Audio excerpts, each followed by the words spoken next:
Now, volatility is the name of the game when it comes to trading Bitcoin, and regulatory developments have whipsawed the cryptocurrency as of late.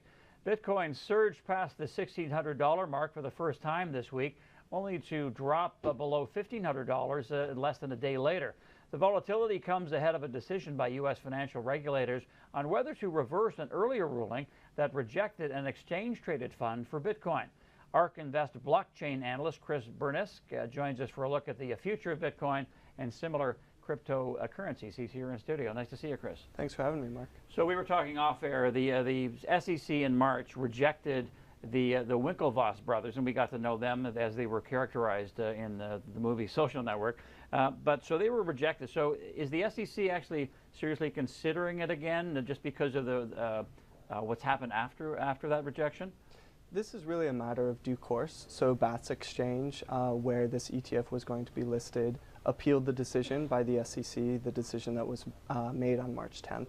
And so this is the SEC opening up for comment again.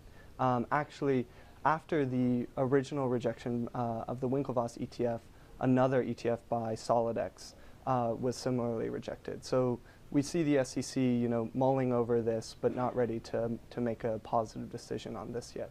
So we mentioned how Bitcoin hit a record high this week. Can you give us a sense of the growth, and not just Bitcoin, but cryptocurrencies or crypto assets, as you like to call them? Because there's more than Bitcoin out there, of course. Oh, there's definitely more than Bitcoin. So Bitcoin is really the mother of crypto assets. Bitcoin is what brought blockchain technology to the world, because the blockchain is what is used to keep track of Bitcoin and transfer it globally around the world. And so with Bitcoin right now, if you think about it in terms of supply and demand, right? So Bitcoin's supply is mathematically metered. It's currently inflating around 4% annually in terms of supply, but that gets cut in half every 4 years. So in 2020, that'll cut to 2%. In 2024, it'll cut to 1%, and so on and so forth. That means that Bitcoin actually converges upon a fixed supply of 21 million units. So you've got a disinflationary going on a deflationary currency. Meanwhile, on the demand side, you've got, when you think of a currency, store of value and means of exchange and unit of account.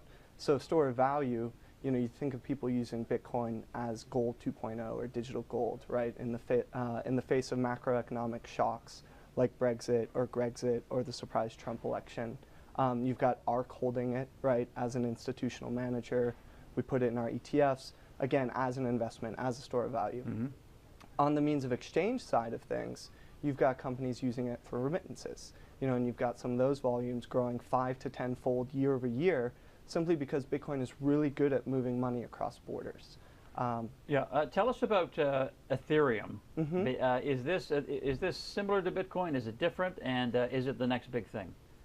I think of Ethereum as a crypto commodity. So you mentioned the term crypto assets, which is how I like to think of the asset class as a whole. So you've got crypto assets, you've got cryptocurrencies like Bitcoin and a few others. You've then got Ethereum as a crypto commodity. And when I say that, I mean that in terms of Ethereum provides access to a decentralized world computer. So just as oil is a physical commodity, compute power is a digital commodity, or in this case, a crypto commodity, because it's secured by public-private key cryptography. Okay. And so Ethereum right now stores about $8 billion in value. It's increased in value almost an order of magnitude this year alone. So definitely hot markets, something that people need to do proper due diligence on, but it is certainly an exciting space. And lastly, anybody who follows the markets knows about IPOs. You want to talk about ICOs. Mm-hmm. What are they exactly? So commonly referred to as initial coin offerings, I prefer to call them initial crypto asset offerings, still holds the term ICO.